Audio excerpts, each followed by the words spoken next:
Welcome you all to Unveiling the Beloved, part 11, or how do you say that? Do you say part 11 or, well, is that the 11's veil then? Kind of, I don't know. I guess we're like onions, so there's a lot to unveil. So hi Inga, hi Rashid. Hi Jaden Abdullah, welcome you all.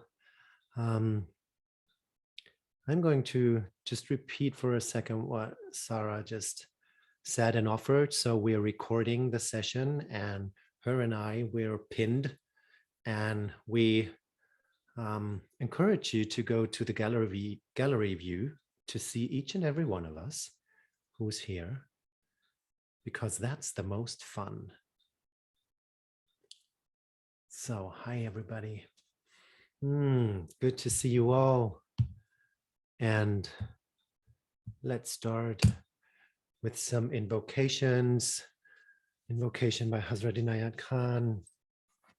And I'm going to start in German. And it's in the chat window for you. Hi, Halima. Good to see you. And yeah, I'm going to invite you to just settle in your breath.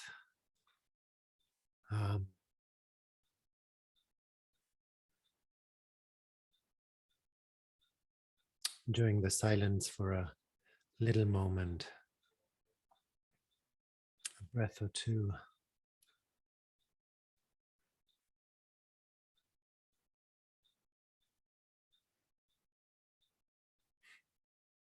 Dem einen entgegen, der Vollkommenheit, der Liebe, der Harmonie und der Schönheit, dem einzig Seienden, vereint mit all den erleuchteten Seelen, die den Meister, den Geist der Führung verkörpern.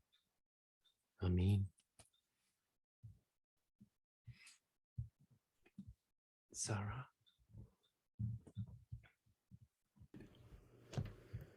Toward the One, the perfection of love, harmony, and beauty, the only being, united with all the illuminated souls who form the embodiment of the Master, the Spirit of guidance.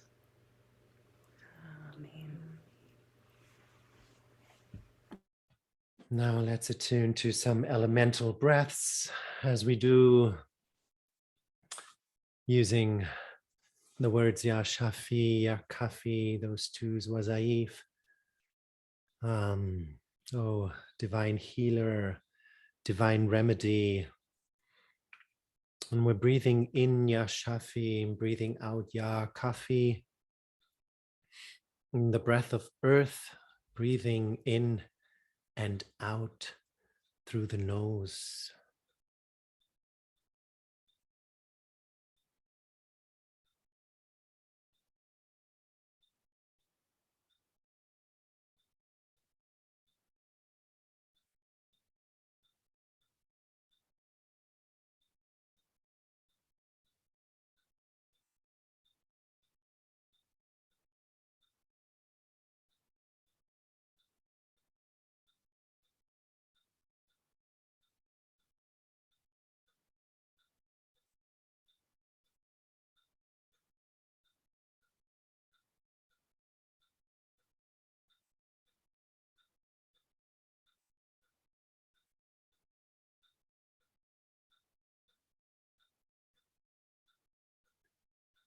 Breathing in Ya Shafi, breathing out Ya Kafi, the breath of water, breathing in through the nose and breathing out through the mouth.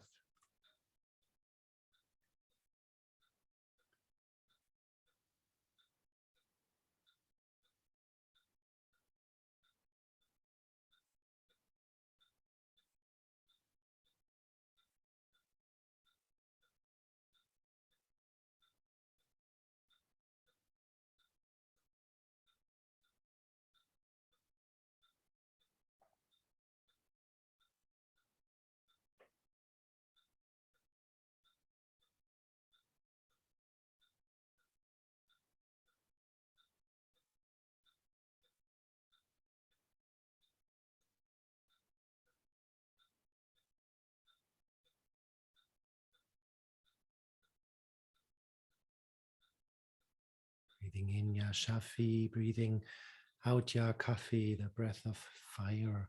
Breathing in through the mouth and breathing out through the nose.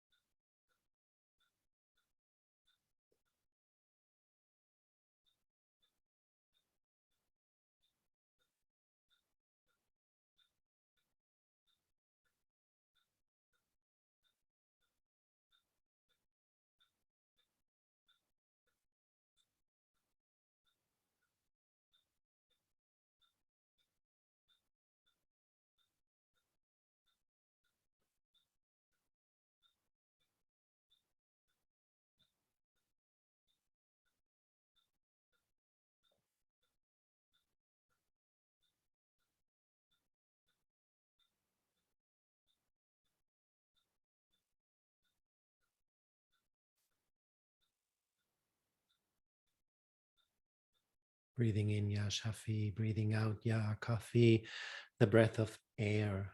Breathing in and out through the mouth.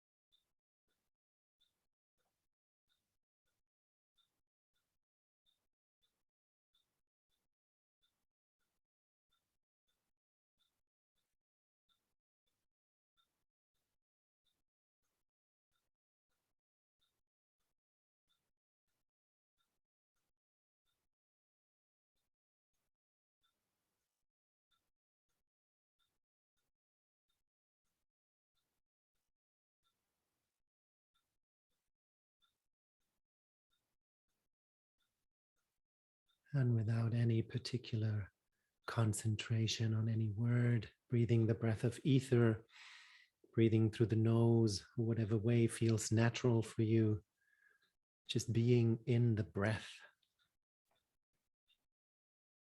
the stillness, breathing, the subtleness.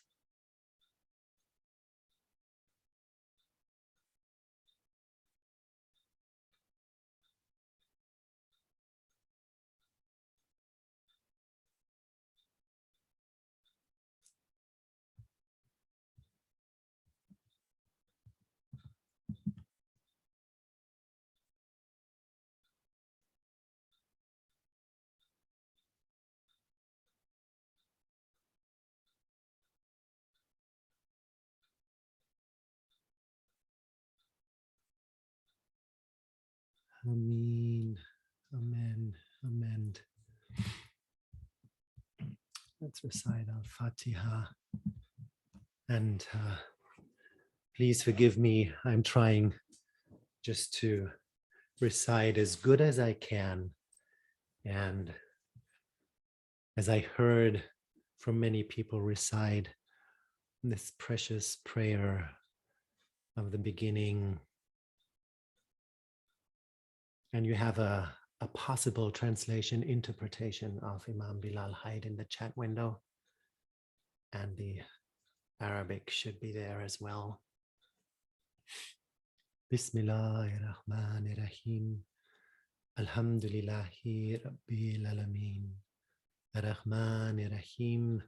Maliki Yawmiddin.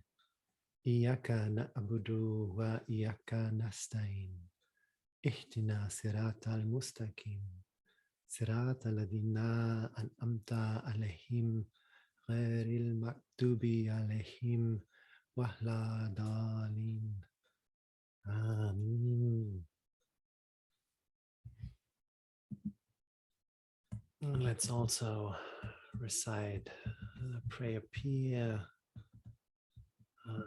brought by Hazrat Inayat Khan. It's in the chat window for you. Inspirer of my mind, consoler of my heart, healer of my spirit. Thy presence lifteth me from earth to heaven. Thy words flow as the sacred river. Thy thought rises as a divine spring. Thy tender feelings waken sympathy in my heart. Beloved teacher, thy very being is forgiveness. The clouds of doubt and fear are scattered by thy piercing glance. All ignorance vanishes in thy illuminating presence. A new hope is born in my heart by breathing thy peaceful atmosphere. O inspiring guide through life's puzzling ways, in thee I feel abundance of blessing. Amen. Welcome you all again and again. Although to those who just popped in, welcome to Unveiling the Beloved 11. Love, love, love, only love is our theme today. And I was wondering how to start on that theme. So should I start by telling you that today, like in a couple of hours, maybe 2 or 3 hours ago from now, 28 years ago, I met my husband on this day. So we have our 28th anniversary today. Should I start with that? Which is not bad, I think, kind of. And it could be a good point to start because in these 28 years, it happened all. All you can imagine what can happen in a relationship happened. The ups and downs and the sitting next to each other on the sofa, being silent for a month or two, not knowing what to say to each other, and still knowing that we love each other. And okay, I'm going to sit here for another month and wait what's going to happen. And I'm so glad I did. And sat there. So this is a good point to start, I think. Then yesterday I saw a post of our beloved friend Jonas, who so gracefully and full of love shared what happened to his family, the miscarriage they went through. And he so graciously and full of love shared the ritual they performed and how they came together as a family and expressed their love for this life. And well, this is a point we could start. The love develops and grows for a being, and then, life happens. And a story came to my mind, which is an old story, and it kind of, especially for this occasion, is a story of a mom who lost her child before the baptizing could happen. So she was not sure what to do. And so she went to the old wise woman in the village.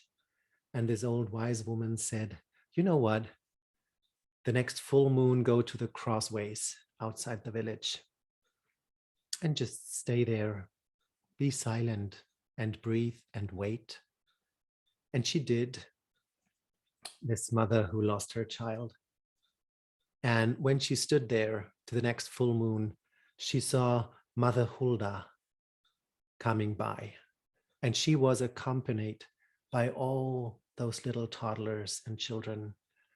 And she held out her hand to them and brought them to her garden where they were safe.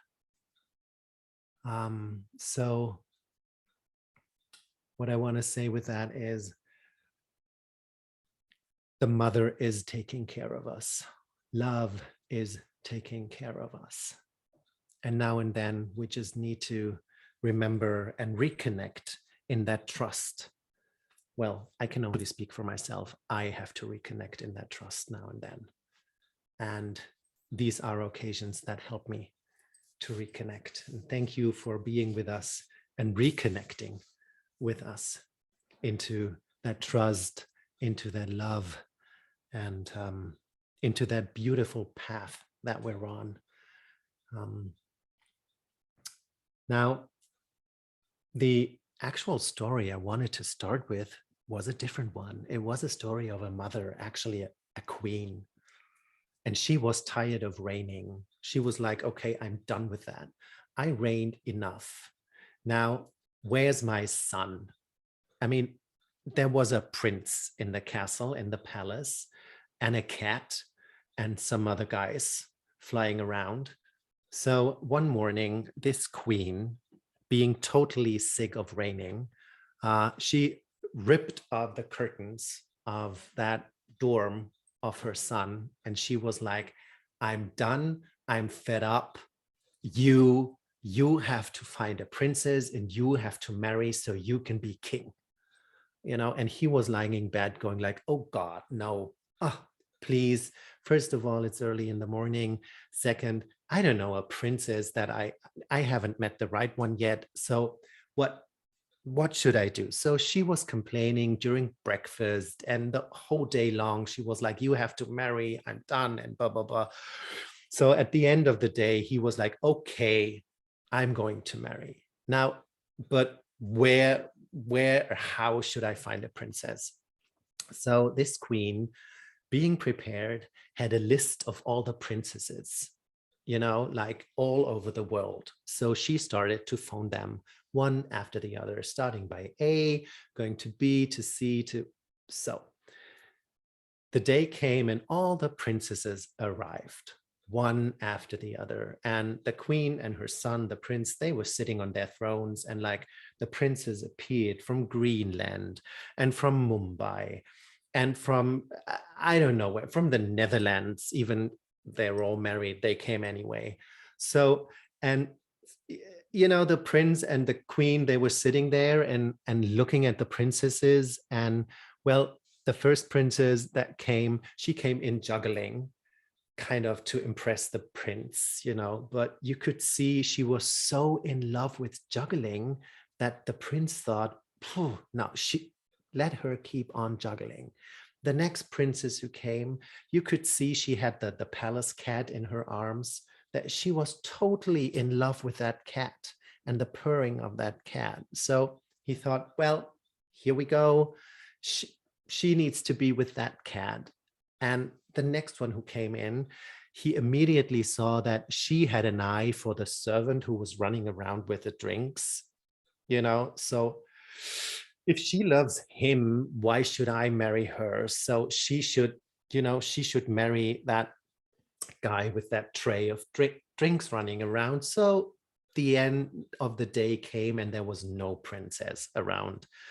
Well, but then it happened, there was one last princess waiting in front of the door. And so that guy with that stick in the hand, I don't know his name, he announced, like, here is Princess Liebegunde, we say in Germany, and her brother, Prinz Herrlich. She brought her brother, this princess. So now, here we go. It happened. Our prince, sitting on his throne, he was looking at that creature and was thinking like, look at that hair. Look at these eyes. Look at those shoulders and those hips. Isn't that a beautiful creature? And that creature over there in front of the throne, on the doorstep, you could see in the eyes of this creature, and the eyes were saying like, what a beautiful prince on that throne. And I tell you what, that prince on that throne was thinking the same thought. What a beautiful prince there in the doorway. Now, it happened, here we go. The prince and the prince, they married the next day and became king and king. And the queen, she was like happily ever after. She was like, sitting there with a glass of champagne in her hands, going like, Alhamdulillah, it happened. And so next day, king and king took over the kingdom, like reigning, doing their stuff. And that queen, she was lying in the pool or nearby the pool, drinking cocktails and just enjoying her life. So that was the first story I actually wanted to tell you. And if I have a minute, I know I'm over my time, but I'm going like, Bismillah, Bismillah, toward the one, united with all, united with all. Bismillah, Bismillah, toward the one, united with all. United with all. Allah, Bismillah, Bismillah, toward the one, united with all, united with all.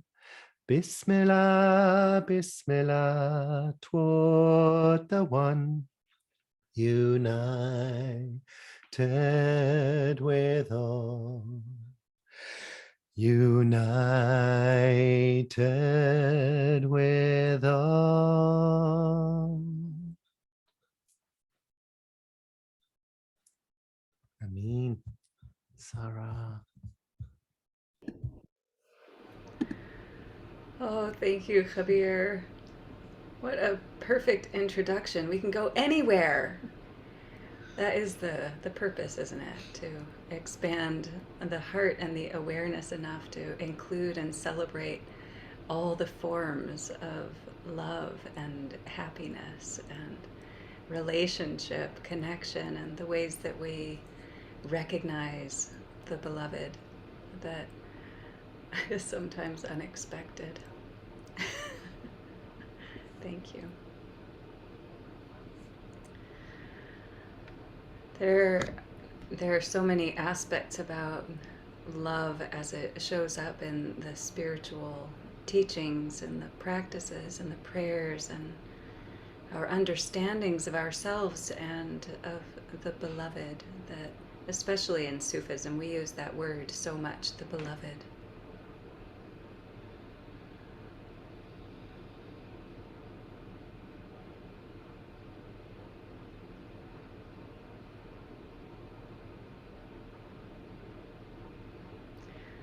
The Zoom didn't freeze. I just wanted to allow the space of the heart and the awareness to invite that ideal, that concept, that image of the object of love, the recipient of love.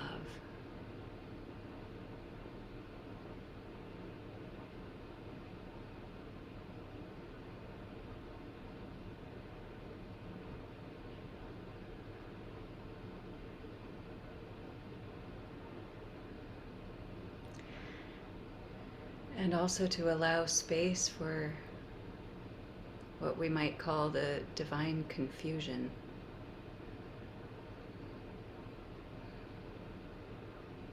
That is, recognizing, inviting the possibility, if not the belief, that God, in its nature, in its essence, is love. And that each of us, each of you, beautiful friends, are the recipients of that love.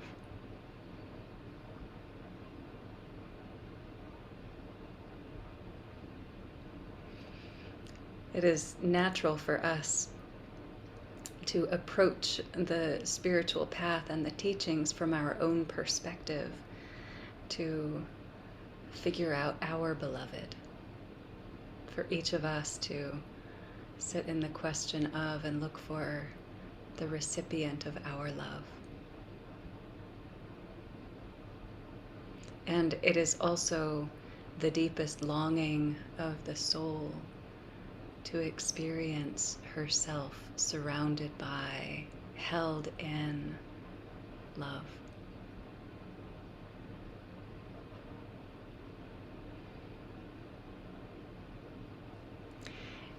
In Piro Murshid Hazrat Inayat Khan's prayers, that he offered as part of a daily practice. The morning prayer includes psalm. The morning set of prayers includes the prayer psalm that starts out by saying, "Praise be to thee, most supreme God, omnipotent, omnipresent, all-pervading, the only being." It goes on from there, but it's so vast, it's so magnificent, where every association of God is something immense and unfathomable and unattainable, but absolutely worthy of and demanding our awe, our admiration, our marveling. But the second set of prayers includes Salat. That's the name of the primary prayer in the midday prayers, Salat. And in the prayer Salat, it goes through, "Let us recognize thee, beloved God, in a loving mother, in a kind father, in an innocent child, in a helpful friend, in an inspiring teacher. Let us recognize thee in a loving mother, in a kind father, in an innocent child, in a helpful friend, in an inspiring teacher." And Murshid said that the prayer Salat should always be included to balance the magnificence of Psalm. That the prayer Psalm is like the sun, that is luminous and powerful and awe-inspiring. But it is beyond our grasp, it is beyond our understanding, and it is beyond our felt experience in our humanness. So the prayer Salat is like the moon, that is responsive, that is awake and receptive within our beings, that we can touch and feel and embrace and integrate and recognize within ourselves and within every other being, within every other manifest, womanifest being. So we fall into this confusion when we go, "I want to praise and worship God who is so immeasurably beautiful." And also, I want to touch God like this. Like, "Oh, there you are." Right? And each of you. There's a beautiful saying, I don't remember the whole entire story, but there's a lamenting of longing for the presence of the beloved, going, "Well, don't you know that the beloved is all around you all the time? Don't you know that that's what you are?" And the response from this very real humanness is, "Yes, but I want a God with skin on it. I want a God with breath. I want a God with a voice that I can hear with my eardrums. I want a God that I can hold in my arms and be held by." And this is how God is constantly appearing to us, showing herself, interacting with us in her humanness, in our humanness.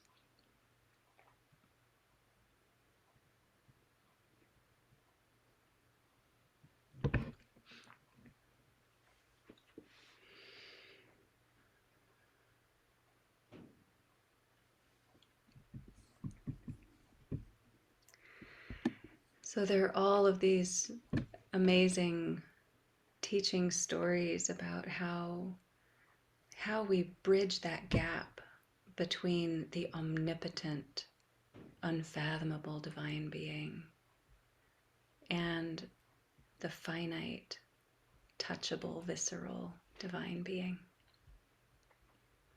And fortunately for all of us, the Sufi path is inclusive of all of these different aspects and experiences, the perspectives, the longing, the unrequited aching, and also the tangible satisfaction and enjoyment, the relishing of the human experience, of the delights, the aspects of life that call our attention and awaken our hearts to love.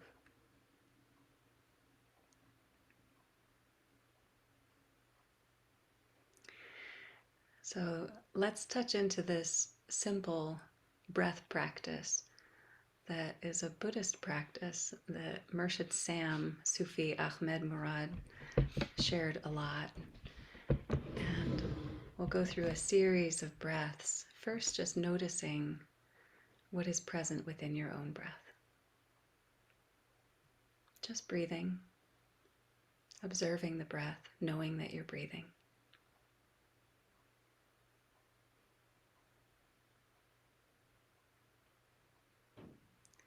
And then breathing a long breath and knowing that you're breathing a long breath.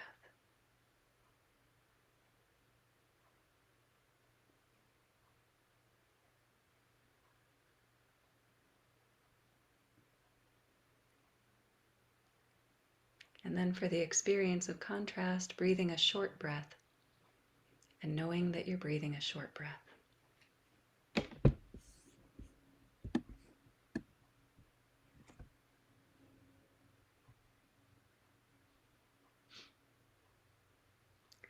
And now breathing a heavy, coarse, rough breath.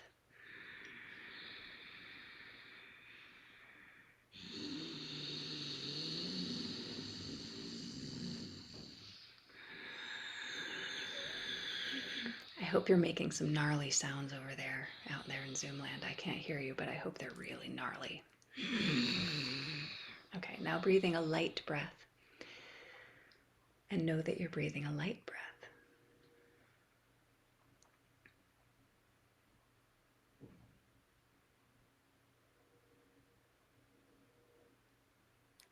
And through those contrasting energies that you can feel and invite into the body, you can find the ideal breath, which is a long, light breath. Breathing in a long, light breath and breathing out a long, light breath.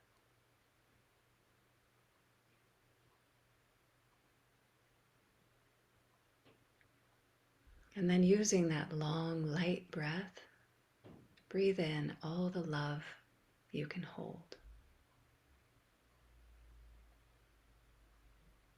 And breathe out all the love you can give.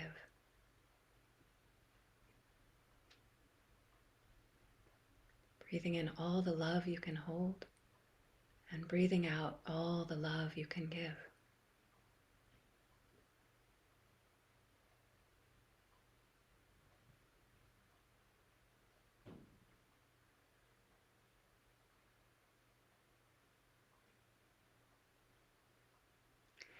And now breathing in all the peace you can hold, and breathing out all the peace you can give.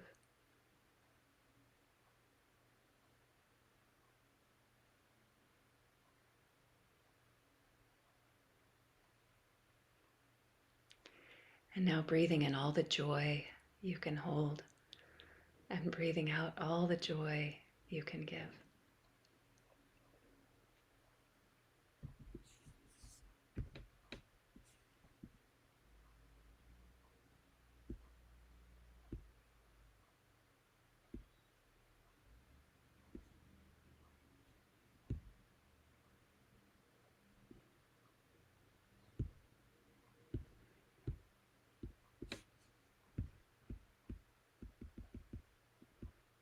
And continue with that concentration for the rest of your life.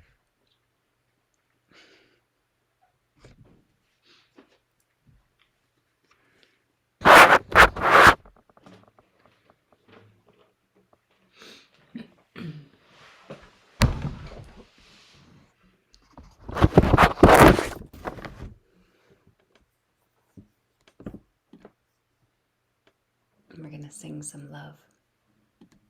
You don't mind, do you? You knew that was the theme today, right?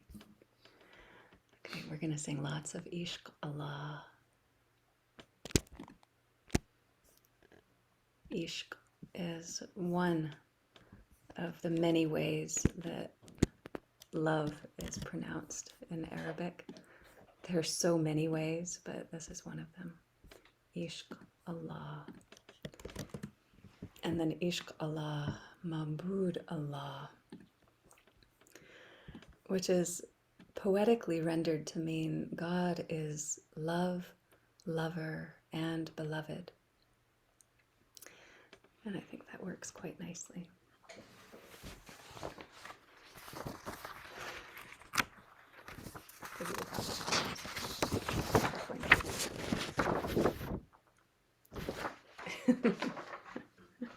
Okay, so this has 3 different melody lines that you're welcome to weave together if you wish. Oh, but we have to be short about it. Here we go. Ishq Allah, Ishq Allah, Ishq Allah, Ishq Allah, Ishq Allah, Ishq Allah, Ishq Allah,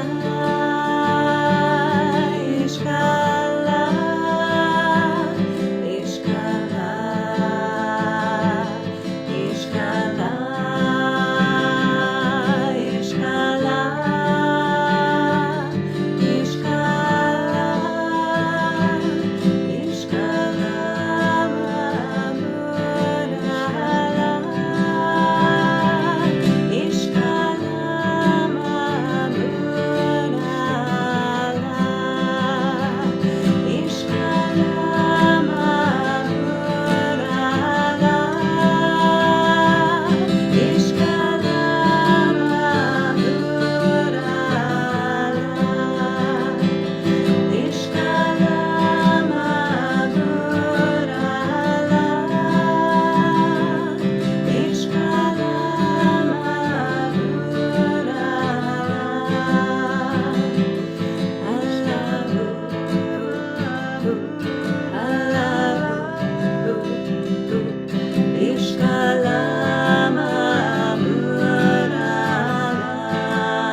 if it makes you feel sad and achy, you're doing it right.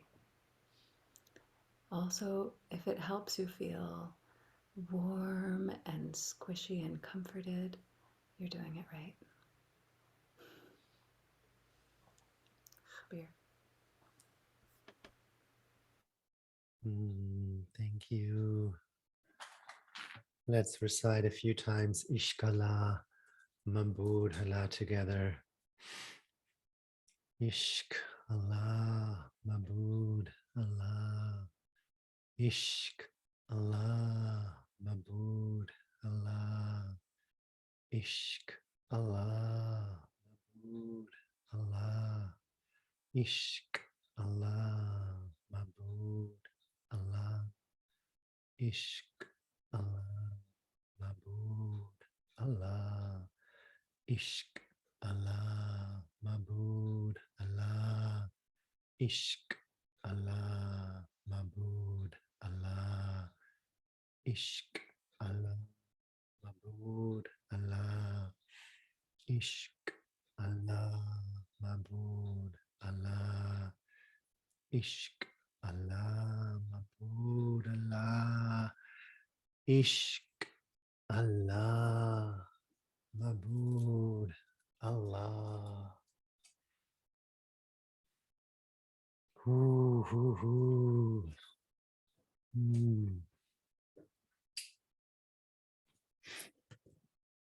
I want to let you know that the story I told you is paraphrasing a children's book, King and King. It's a Dutch children's book written in 2000. So just so that you know, and I hope the author isn't here.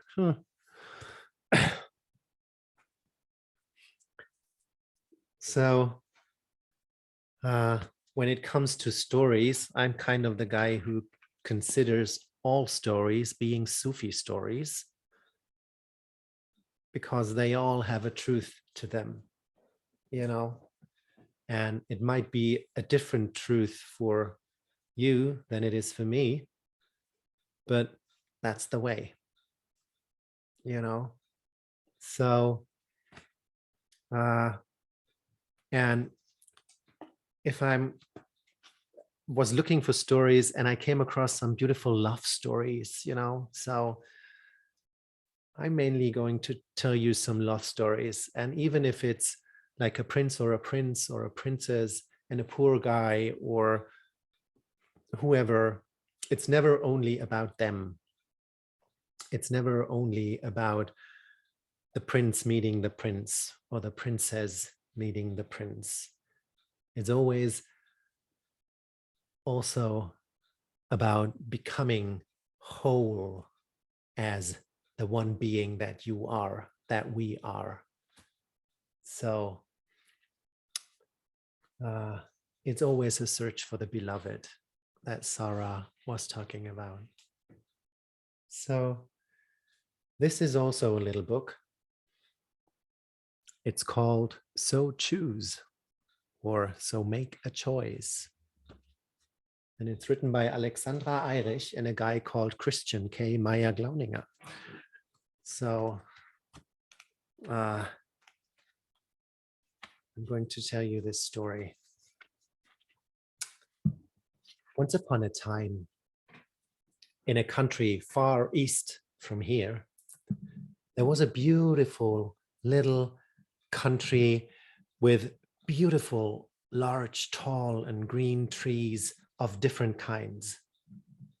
Blue creeks and rivers and ponds and lakes. And the wind was always soft. The sky was of a deepest blue, and clouds, if there were any, were of the purest white. The sun was shining bright, brighter as anywhere else on this planet. Many different animals lived in the forests, big ones and small ones. So there were hills also and mountains, and they were covered by snow, and the snow was like shimmering and glimmering in the sunlight. And of course, people lived there, human beings, in like little villages or cities, and they all were very happy in this country and living in this country, which was reigned and ruled by a king. And this king had a beautiful daughter, and they two lived together in a beautiful palace. The palace was of white walls out of marble and had like golden roofs, and beautiful jade elephants were like guarding the entrance of this building. And it was the most beautiful building in the whole country. Well, the most beautiful creature in this whole country was the princess. She had eyes green like the leaves of the trees. Her hair had the color of the sun when it set behind the mountains. Her skin was so smooth and silky as the fresh fallen snow. And her voice was like the song of a bird. Well, her curves were subtle and beautiful as the green hills of the country. And the clothes she wore were bright and colorful like the birds in the trees. And when she was laughing, the people were happy. They were laughing with her. The country, you could say, was mirrored in that princess, and the princess mirrored the country. Well, now the time came that she was old enough to marry, and her father, well, he expressed his wish that she should marry and choose a husband. Now, she was looking around the whole country for a husband, but she couldn't find one. The one was too tall, the next one was too small, another one had too big ears, the next one had a crooked nose, then there was one who was a little bit chubby, the next one was too thin. So she was looking around, maybe for the wrong things at all when she was looking for a husband. But she returned, and what she found in herself was what she expressed toward her father, saying like, I'm not ready to marry. The time has not come for me to marry. I need some more time. Well, and the king said, time is not a problem. You have another 7 days to find the right one. She answered, well, you don't get what I'm telling you. You can't force what time brings and needs to bring.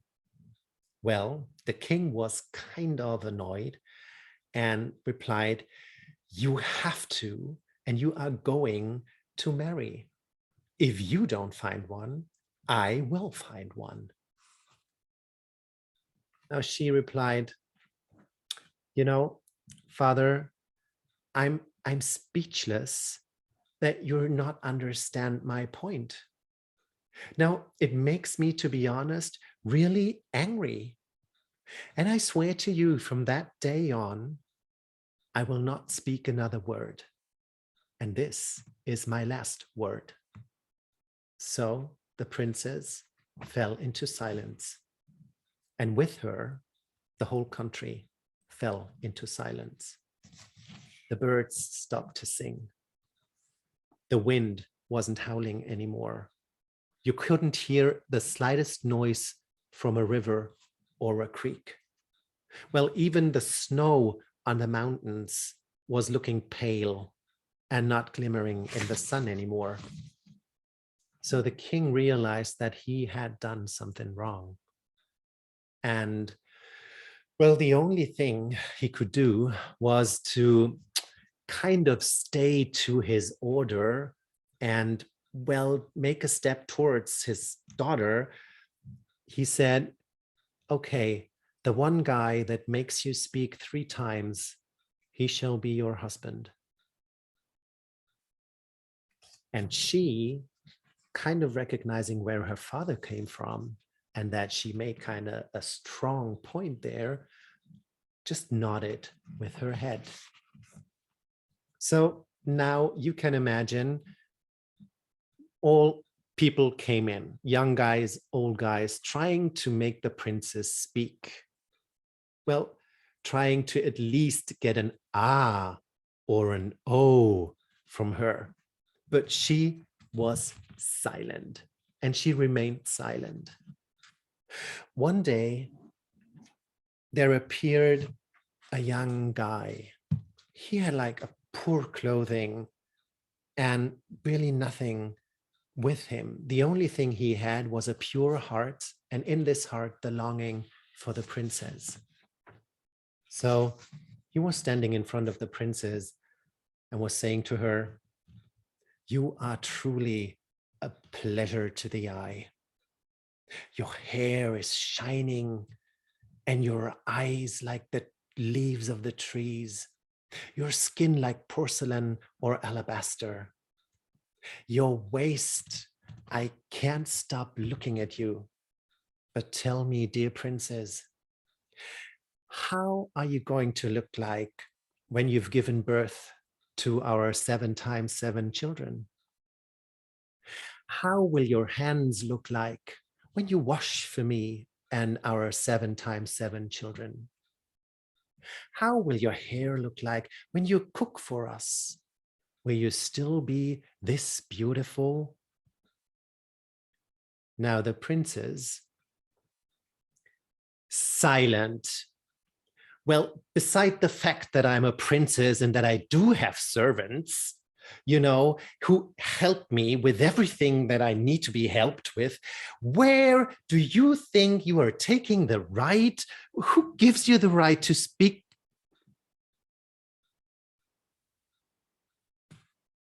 The princess covered her mouth with her hand. And that guy, he said, "Huh, so you spoke for the first time then." And it seems to be right that what they say, and this is a saying in Germany, we have there was friction is warmth, and I believe that this kind of friction belongs to love. To have someone next to you who questions what you're doing, to have someone next to you who is a mirror for you, who challenges you in your thinking and in your feeling. Don't you think so, my dear princess? And he looked into her eyes and he grabbed into his pocket and gave her a little stone. And then he turned around and went away. The princess, she was looking at that stone that she held in her hand, and she realized, oh, that's a flint stone. And she started to smile. And if that guy would have turned around, he would have seen her smiling.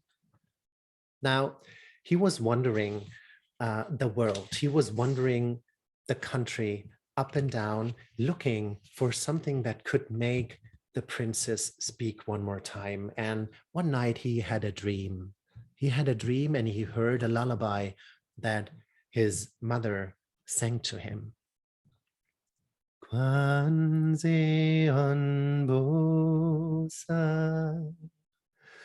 관세음보살, 관세음보살,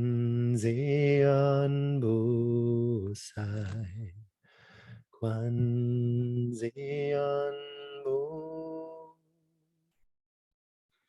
When he woke up the next day and kept on walking, he came to that place where they said the ladder up to the sky stood, where Kuan Yin tried to climb into the heavens.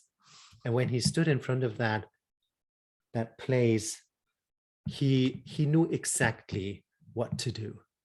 And so with that song in his heart, he walked back to the princess. And he told the princess the story of Kuan Yin, who had reached everything on earth and wanted to go into the heavens. And when she grabbed the door knob, she heard a baby cry and thought, I can't leave this planet as long as one baby cries.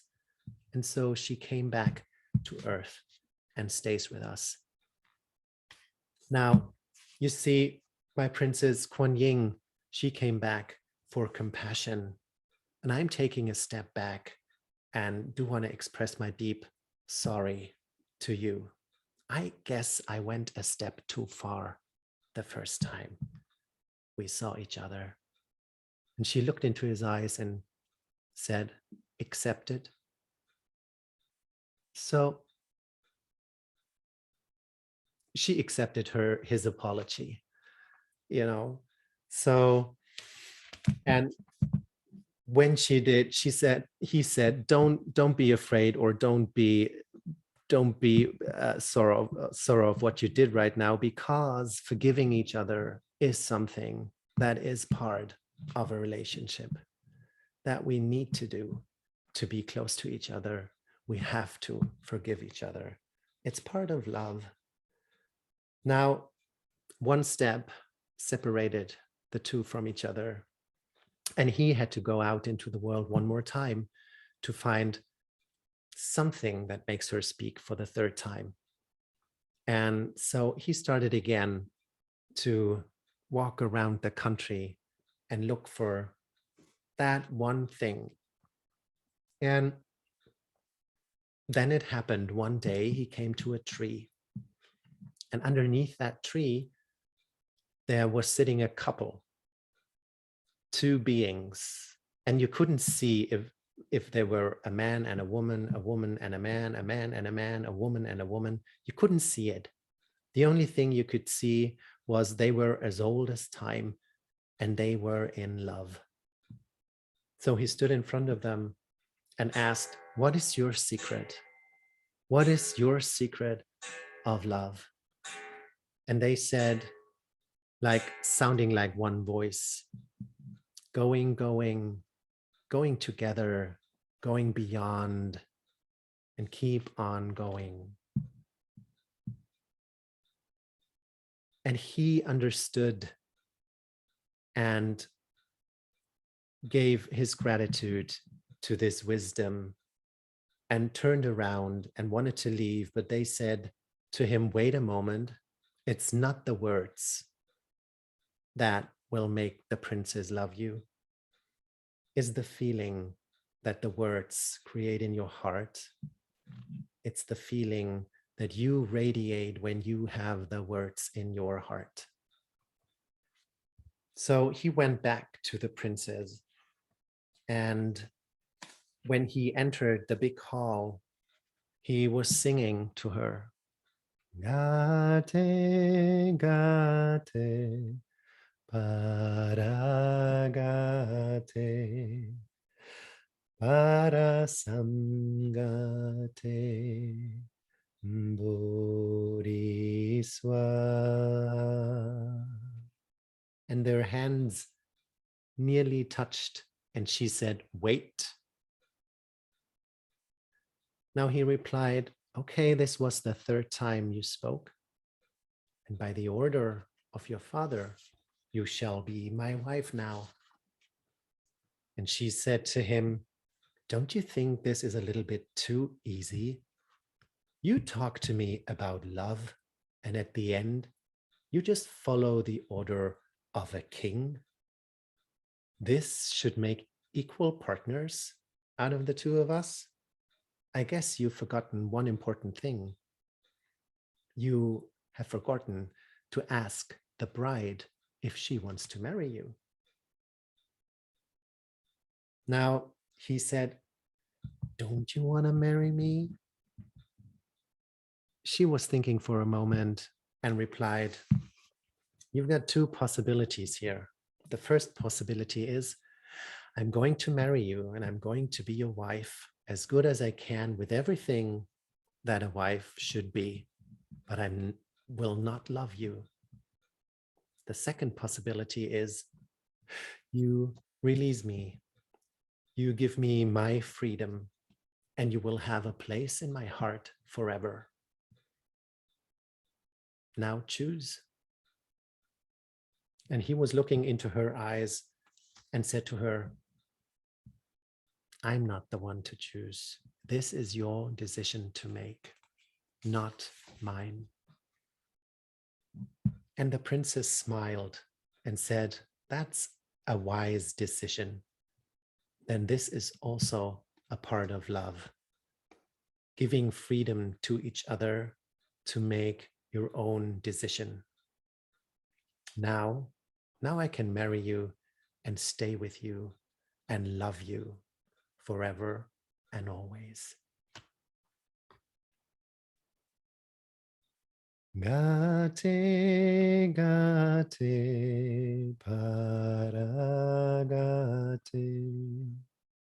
para sangate, bodhiswaha.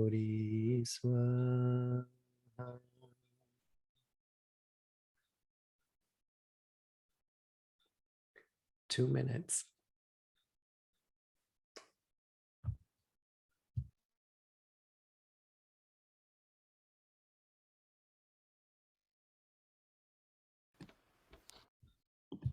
So beautiful. Thank you, Khabir.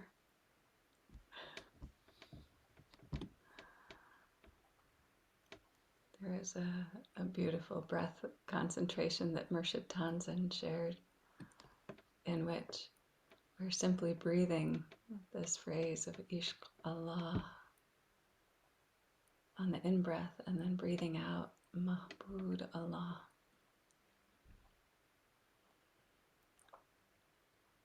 With the awareness that God is all aspects of love,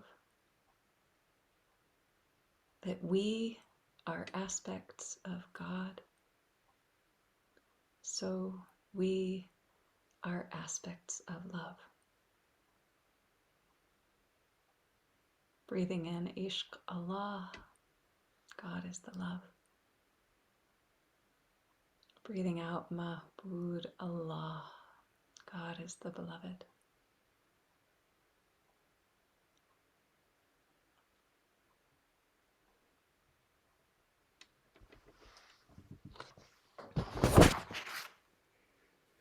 I know I told you with the last concentration that we were going to continue it for the rest of our lives, so we can include this one in there. We don't have to let go of the first one. Okay, here's a passage from Piro Murshid Hazrat Inayat Khan from the Sufi Message, Volume 14, which is called The Smiling Forehead, which is a beautiful name, isn't it? The Smiling Forehead. This is from a chapter called The Heart Quality. And this is just an excerpt from it, not the whole chapter. The Heart Quality. One may ask, how to cultivate the heart quality? There is only one way: to become selfless at each step one takes forward on this path. For what prevents one from cultivating the loving quality is the thought of self. The more we think of ourself, the less we think of others. And as we go further, the self grows to become worse and worse. In the end, the self meets us as a giant, which we had always fought. And now at the end of the journey, the giant is the stronger.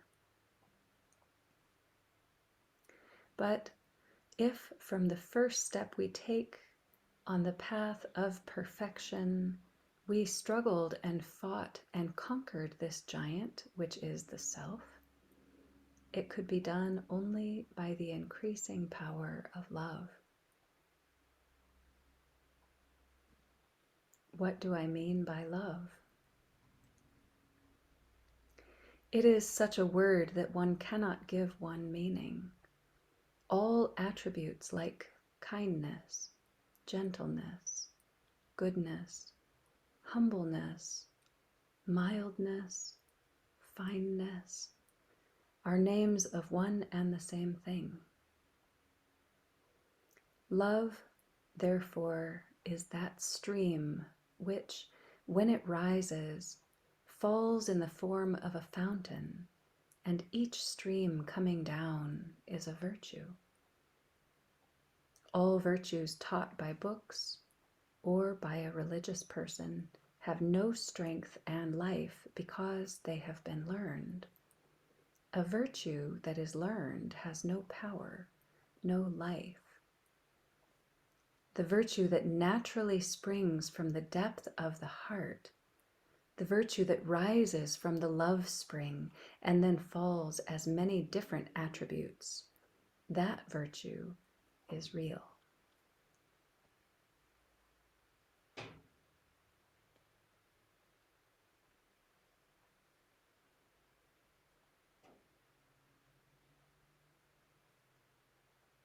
How to cultivate the heart quality, to become selfless at each step.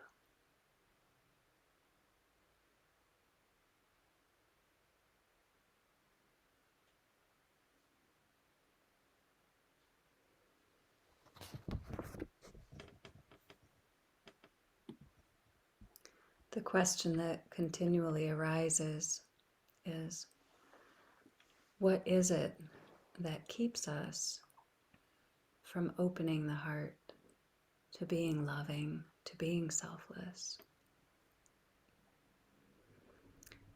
And it always comes down to some forms of protection, of trying to guard some hurt, some perceived weakness, some vulnerability.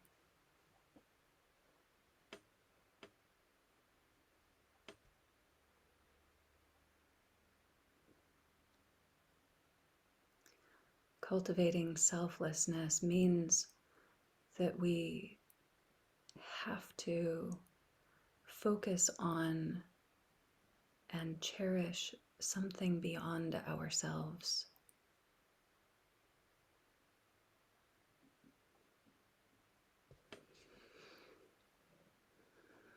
It means not being afraid of the pain that arises in our life experiences,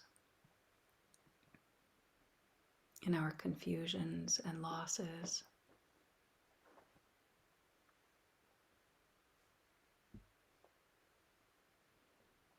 It means being courageous and trusting the strength and the resilience of the heart, of the spirit. And that's not easy, but it's worth it.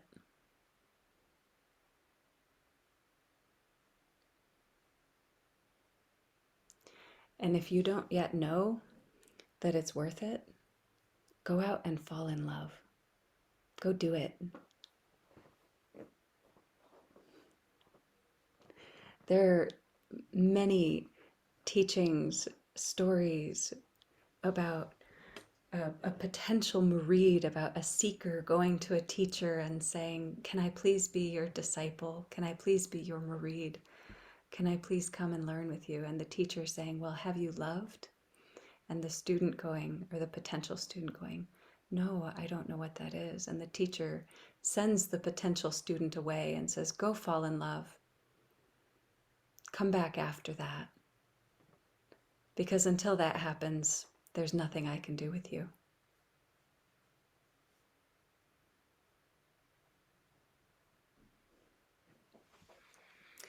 So here's a practice. Of course, we're going to do it with music because Team Spirit Ruhaniyat, because that's what we do. Because music just cuts through all of our defenses.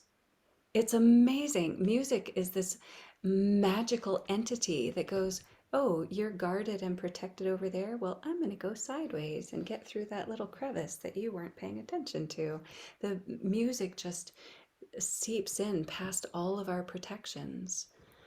And if you haven't found that yet, I encourage you to explore different genres of music. There will be one that will just break your heart wide open. It's probably Christian rock. It probably is. I know you think I'm joking, but Christian rock for the win. I'm serious. Either that or country music, the twang, like, oh God. Right, I'm mostly joking about that one, but for some people it's true. Okay, so this practice is really focused in a big way on cultivating the qualities of the heart, on inviting and welcoming and asking. I know, Team Spirit Ruhania. Thank you, Mary Ellen, for noticing and appreciating that. So it's true. Okay, I won't talk about it. We're going to sing. Okay, so here's the first set of words. We're going to sing Ya Habib, Ya Mahbub, Ya Muqallab, Al-Qalb. And this really works directly with the heart in all of these different ways. Oh, good, Saeed. I'm so happy to see that. Christian rock is my guilty pleasure, she said. No guilt required, my darling. Okay, so, all right, y'all, quit putting things in the chat window so I can tell you this thing, though I love those things. Okay, so we're going to be saying, Ya Habib. Habib is the lover that is invoking the lover, invoking the giver of love. That is like it's not the source of love, but it's the agent of love. I think that's a good word for it. And then mahbub is a form of the same word of mabud, that is the beloved. So that is the recipient of the love. And then this word you probably aren't as familiar with, muqallab. Muqallab is the transformer, the changer, the shaper of heart. Muqallab. And then al-qulub. And qulub is it's a collective heart, or it's the intelligent wisdom of the heart. So all four of these we're going to work with together. And I invite you to include, to touch into a gentle, simple body prayer of looking to the right as we say, Ya Habib, the lover. Looking to the left, Ya Mahbub, the beloved. Looking up, Ya Muqallab, that is really beseeching that aspect of God that can change our hearts, that can strengthen, expand, open, and make our hearts courageous and resilient. So that's up, Ya Muqallab. And then down into the physical heart space, Al-Qalb. Okay. And then there's a second set, a variation on the words, where we'll sing Ya Habib Allah, that is the lover of God. Ya Mahbub Allah, that is the beloved of God. Ya Muqallab Allah, that is the transformer of hearts, that is God. Al-Qalb Hu, adding this atmosphere of the beloved. So you can, once we have it happen, and you can sing either one of those sets of words that you want. All right. I'll show you my guitar chord hands at least a couple times through. Ya Habib, Ya Mahbub, Ya Muqallab, Al-Qalb, Ya Habib,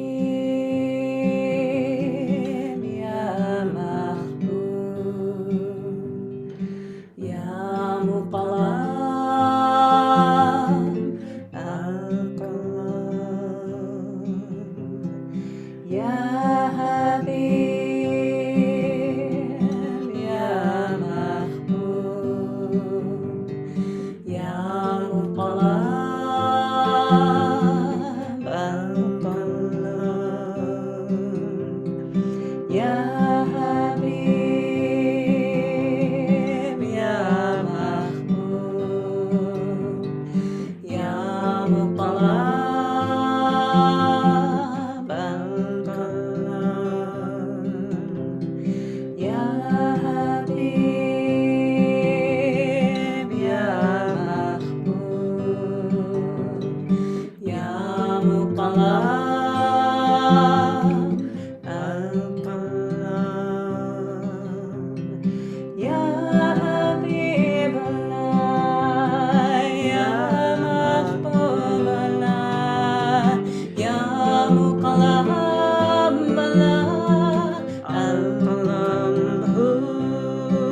Khabir.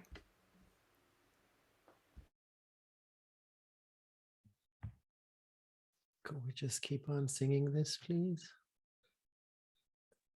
Forever and ever, with all the other exercises and practices forever and ever, including everything to one practice.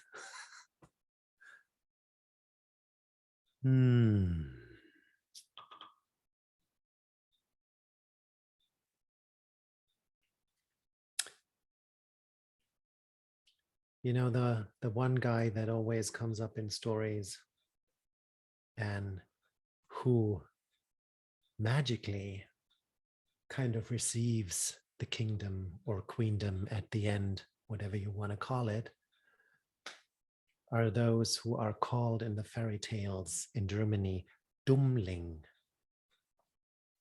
which means little stupid one. You know? Now, what are the qualities of those Dummlings, of these little stupid ones? Most of the time, they're just close to their heart and they're acting from their heart. They're acting from being in the breath. They're not acting from the mind. They're not thinking, what do I have to do? They're just doing it, being connected to their intention, inner guidance. So to prepare ourselves a little bit for that next story, let's sing the first Beatitude together, which says in the King James Version, "Blessed are the poor in spirit, for theirs is the kingdom of heaven." And Sadi translated, "Blessed are those who are refined in breath. They shall find their ruling principles and ideals guided by God's light. Healed are those who devote themselves to the link of spirit. The design of the universe is rendered through their form."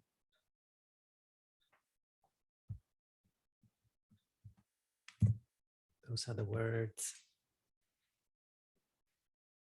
Tuehun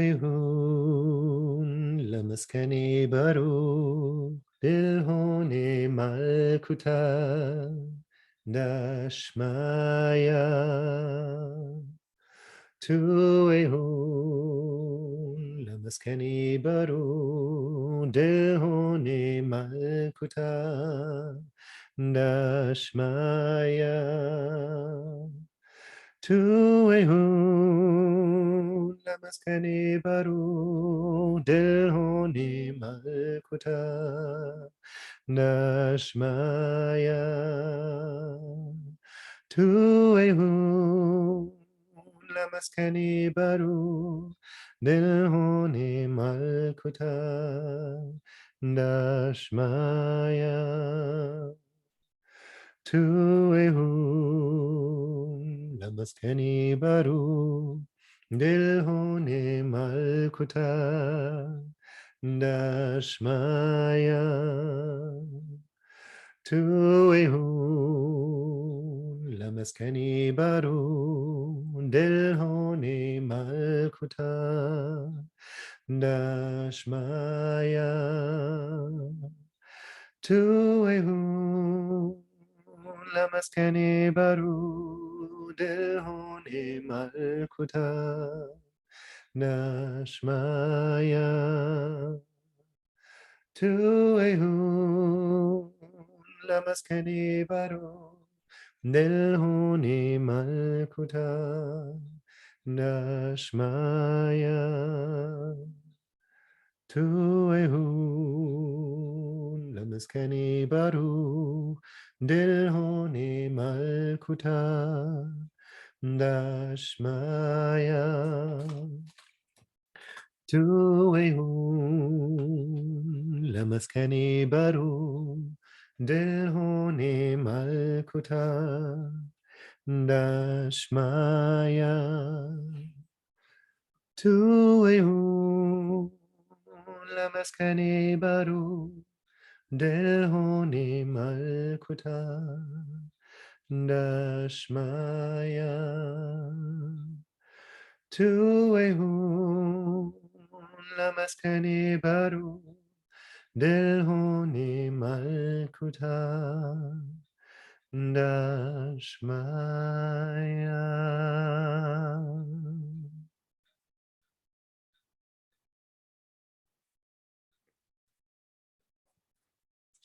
Though this is a story of a guy who,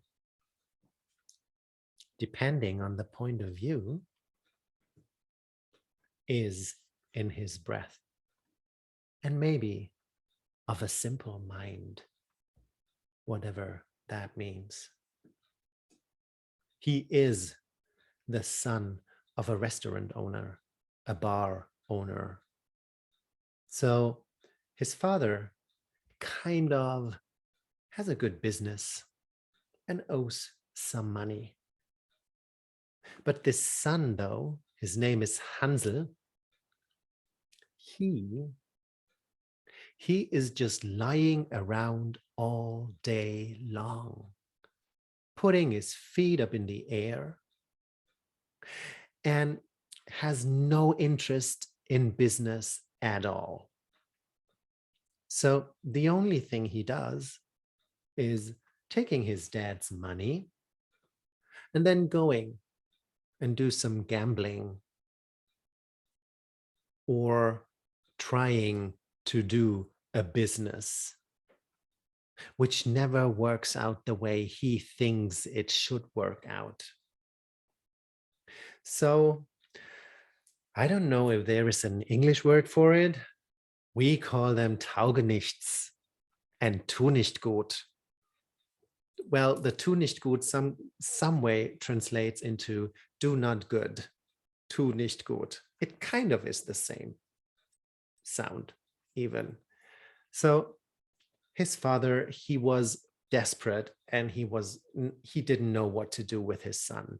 He needs to learn something. I mean, he needs to kind of get around. So maybe I'll send him away. Maybe he's going to learn something out in the world. Thank you, Radha. Good one. So translates perfect. So this guy, Hansel, his dad, he fills his wallet with some coins and says, well, you need to leave and you need to go out. I mean, at least 7 years, just to, to learn something at least. But before you go, you should go to the priest and do, Sára, we talked about it, your confessions. Is it confessions? Yes. So, okay. This Hansel, he goes to the priest and does his confessions. And I tell you something, it was quite a lot that he had to confess. So what the priest says was, okay, now I have some things that you, and I don't remember the word. Could you help me, Sára? What was the word? Penance. Penance. Okay, here we go. He got different penances, and I hope this is the right word, the plural form of it. Well, anyway, so for the next 7 years, he was not allowed to drink wine. For the next 7 years, he was not allowed to eat boiled meat. For the next 7 years, he was not allowed to sleep in a feather bed, in a feather duvet bed. And for the next 7 years, he was not allowed to lay next to a girl. Yep. So Hansel said, okay, will do. And then he went off. And he used the money as he was used to use money. We would in Germany say he threw it out of the window. So pretty soon he was forced to knock on the door of monasteries to get a place to sleep and something to eat. So one fine evening, it was pouring rain outside. He was standing in front of a monastery and he was knocking on the door. And the mother of the convent, it was a nun's monastery, she was opened the little window in the door and she was looking outside and she was thinking, oh, poor guy, look at him. He's standing in the rain. I let him in. So she opens the door, asks him to come inside. And when he finally got a towel and everything to, get dry a little bit, she came with a bottle and opened the bottle and offered him a drink.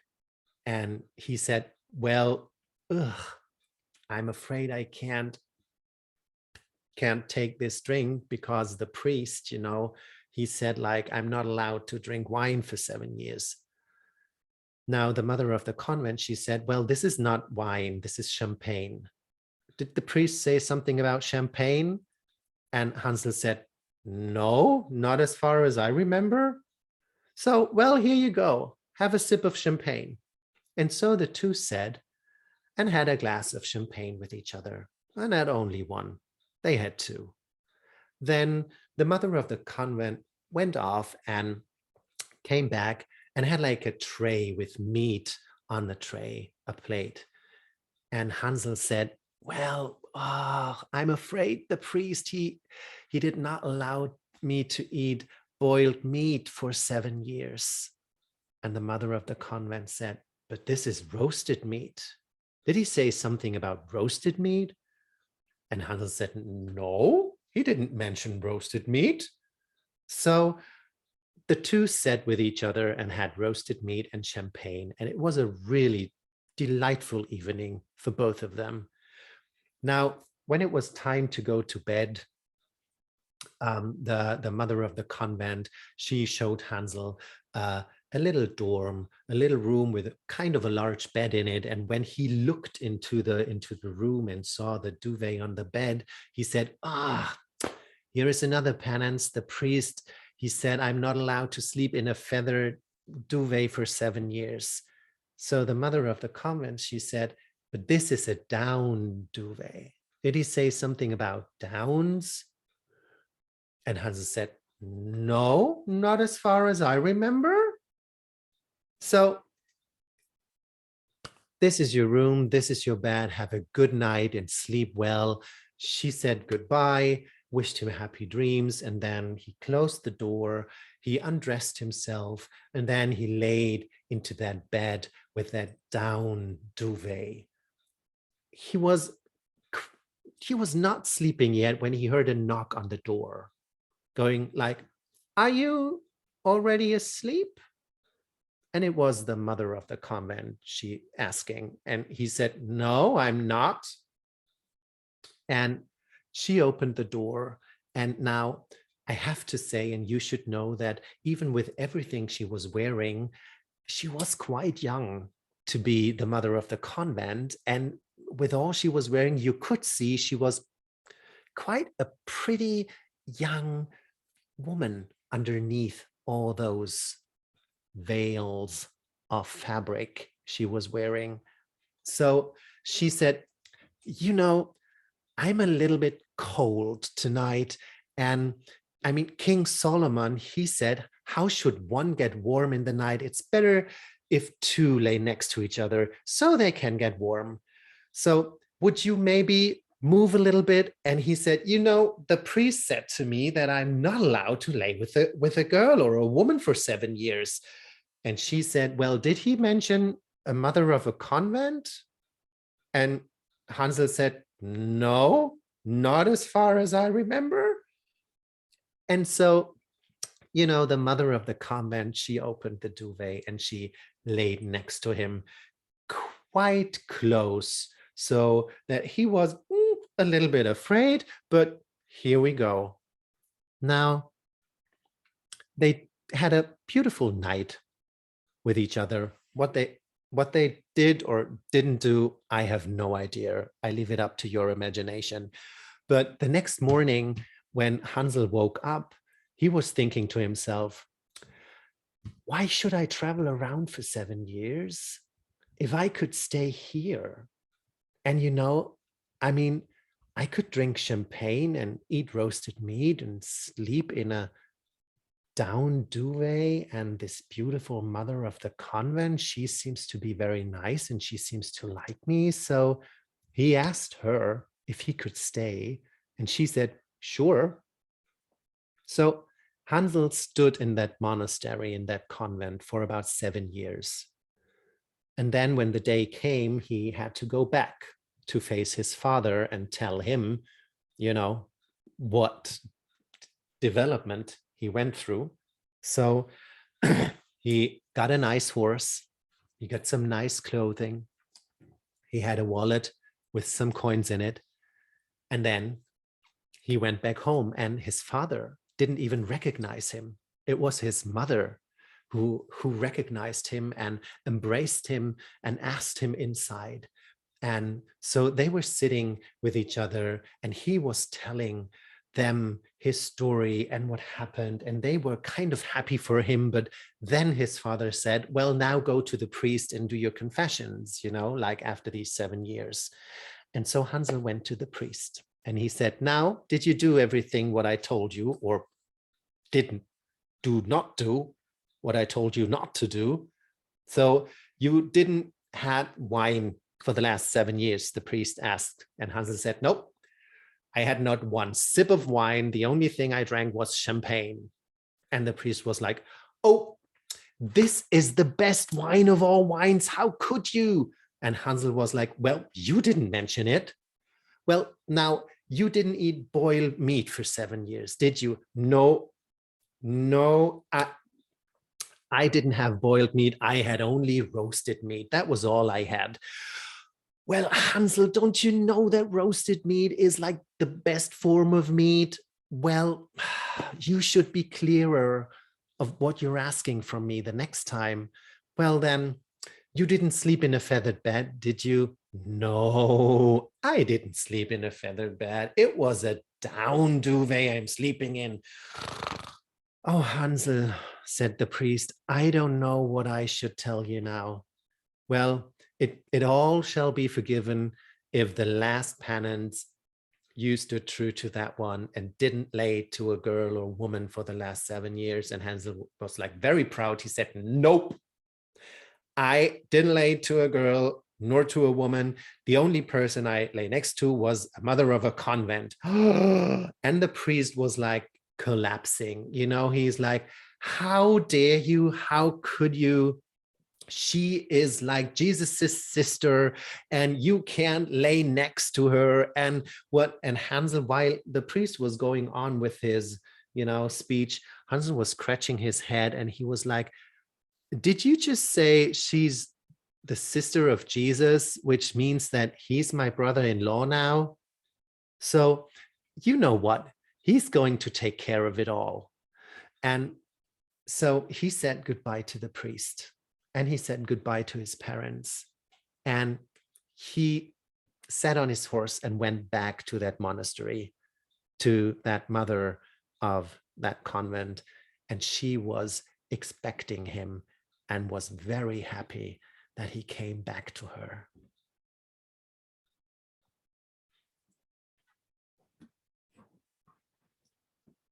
We have 1 minute. Kyrie eleison, Kyrie, Kyrie, Christe eleison, Christe, Christe, Hallelujah, Hallelujah, Kyrie eleison, Kyrie, Kyrie, Christe eleison, Christe, Christe, Hallelujah. Hallelujah. Kyrie eleison. Kyrie, Kyrie, Christe eleison. Christe, Christe, Hallelujah. Hallelujah.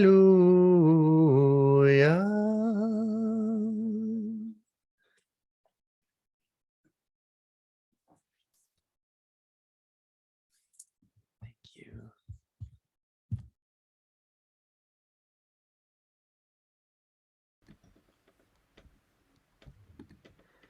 Oh my gosh, Khabir, why are you so delightful? You just make my heart so happy. ah, I was reminded in your story about it was something in the autobiography of Mahatma Gandhi that was when he was talking about having made some promise about something that he was going to not eat. I think it was about a food thing. And then someone later in his life saying, "Well, do you want this?" And he says, "No, I've made a promise not to partake of that food." And the person had some argument that was just like what you're describing in the story of like, well, your promise didn't say this thing, did it? Well, and Gandhi's response was, the promise that I made was based on the intention of the promise and not the specific letter of the intention.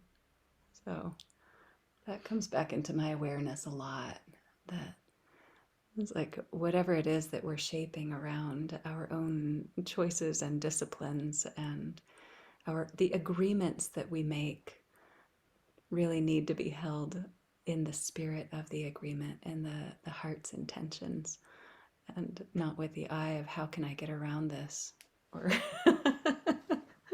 but it's a fun story anyway. I know I just made it serious. Sorry about that.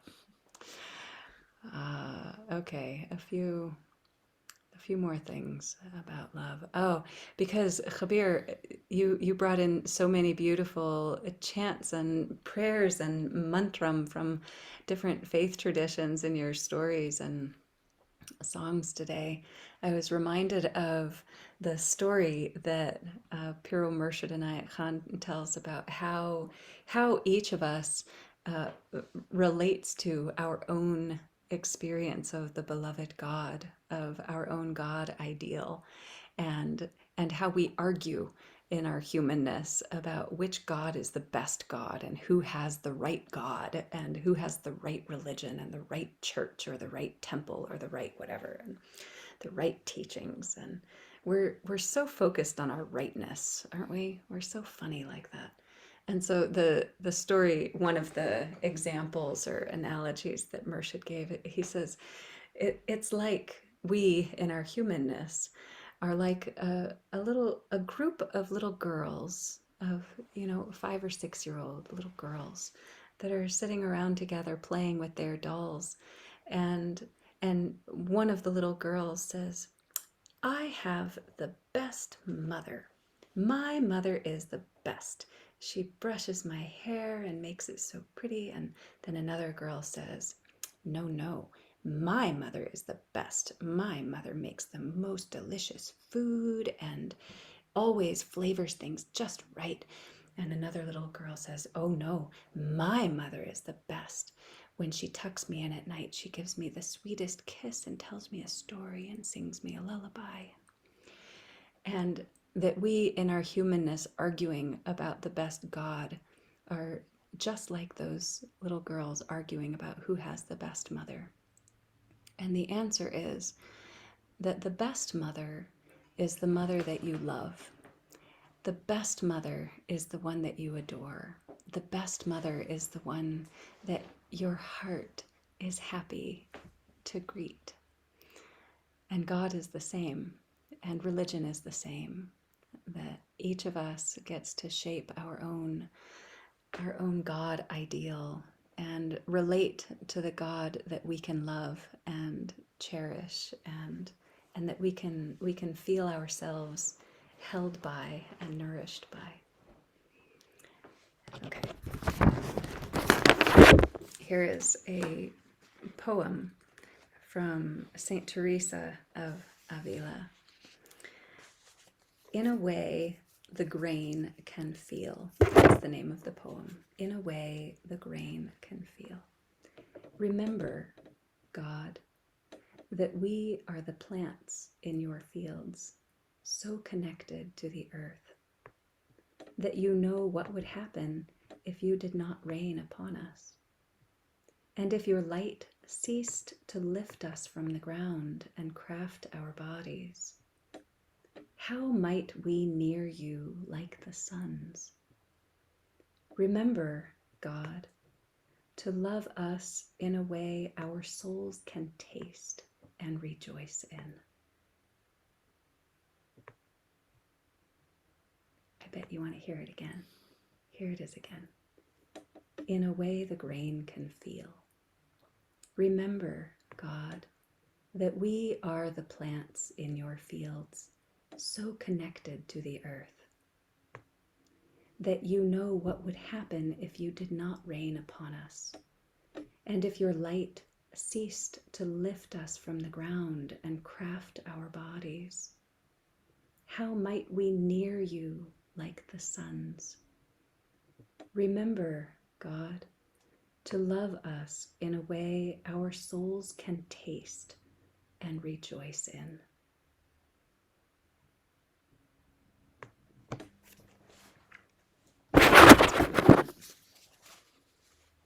We want to be loved in the way that we can feel and taste and rejoice in.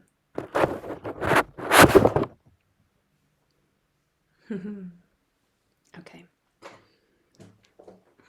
One more little ditty. You ready? This is now I'm conflicted. No, we're going to do it this one. This is a melody from Murshid Layla. Deeper, deeper into the heart of love. Deeper, deeper into the heart of love. Letting go into the mystery. Letting go into the mystery, letting go into the mystery, rising in love. Deeper, deeper into the heart of love. Deeper, deeper into the heart of love. Letting go into the mystery. Letting go into the mystery. Letting go into the mystery. Rising in love. Deeper, deeper into the heart of love. Deeper, deeper into the heart of love. Letting go into the mystery. Letting go into the mystery. Letting go into the mystery. Rising in love. One more time. Deeper, deeper into the heart of love. Deeper, deeper into the heart of love. Letting go into the mystery. Letting go into the mystery. Letting go into the mystery. Right.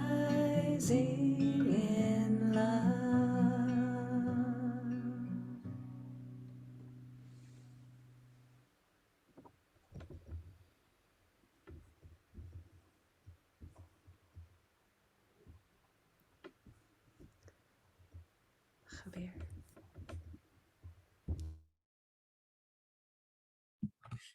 Thank you for this beautiful song. Huh. It reminded me or brought up, strangely, if you want to let go some appreciation into the mystery of PayPal, you can do that. Sarah, if you might put in the address. We didn't mention it in the first 20 minutes, so it's a way of letting go, you know. So imagine there is a place in the middle of a village and people are standing there and it's quite a crowd, and a young guy is like shouting out, "I have the most beautiful heart of all hearts." And the people are looking at him, and there he is standing there, has this most beautiful heart in his hands, you know, red, and a beautiful red, shining, beating heart. "This is the most beautiful heart," he replied. He repeated. Then a voice out of the crowd said, "Well, you think this is a beautiful heart? I think mine is the most beautiful heart." And it was an old man, and he had a heart in front of him that was kind of, didn't had all like the same red spots. There were like different colors on it, holes and scars, and beating strongly and very rhythmically. And he said, "This is a beautiful heart." And the young man looked at the heart of the old man and said, "Well, look at your heart. It's not perfect. I mean, it's like it has scars and holes and everything. This is not a beautiful heart."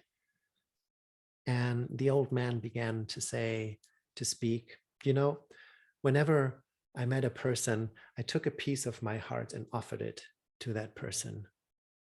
And sometimes the other person gave me a piece of her or his heart to put it into my heart. Well, the pieces not always matched, so you have like little holes, and not everybody's heart has the same color, so I have like different colors. And sometimes I gave a piece of my heart away and I didn't get something back, so those are the bigger holes in my heart. But you know what? They let me be hopeful that one day maybe this person will give me a piece of her or his heart."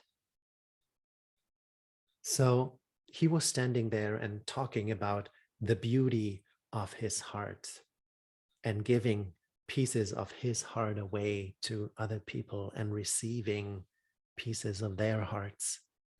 And the young man was standing there and he started to cry because he began to understand what the beauty of this heart is that the old man was carrying in his hands. And then the young man took a step forward, took a piece of his heart and handed it over to the old man. And the old man, he took it, placed it in his heart, took a piece of his heart and gave it to the young man. Now, the heart of the young man was not perfect anymore, but it was more beautiful than it has ever been before.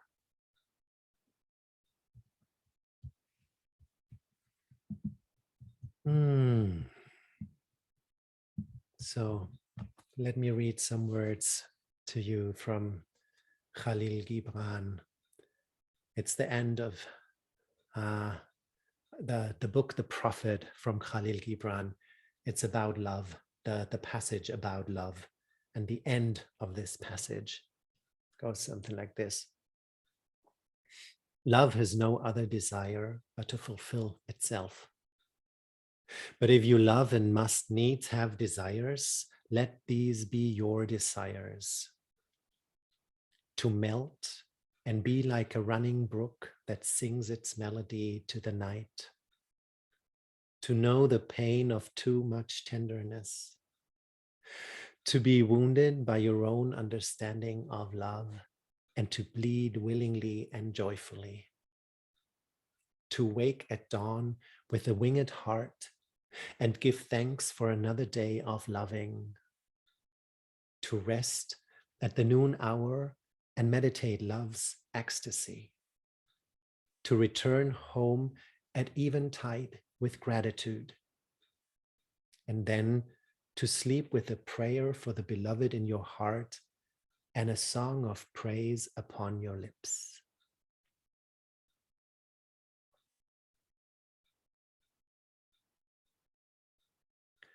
All that I am, I offer at the altar of love.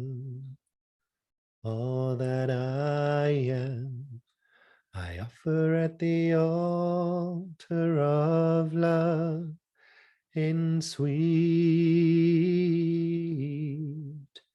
surrender,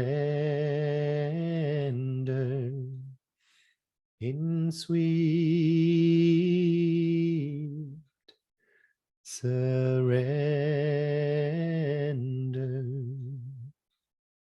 All that I am, I offer at the altar of love. All that I am, I offer at the altar of love in sweet surrender, in sweet surrender.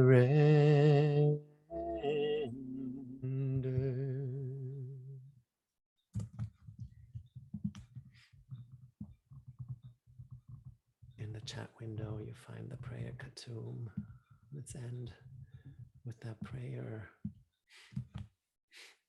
O thou who art the perfection of love, harmony, and beauty, the Lord of heaven and earth, open our hearts that we may hear thy voice, which constantly cometh from within. Disclose to us thy divine light, which is hidden in our souls, that we may know and understand life better. Most merciful and compassionate God, give us thy great goodness. Teach us thy loving forgiveness. Raise us above the distinctions and differences which divide, and send us the peace of thy divine spirit, and unite us all in thy perfect being. Amen. Yashakur, thank you so much for being with us today, for offering your being in love to love. Thank you so much. Sára, thank you. Thank you, Khabir. And beautiful friends, we're going to stay on this Zoom for another 15 minutes for our daily prayer practice. You're welcome to linger if you'd like to join us for the next 15 minutes as well.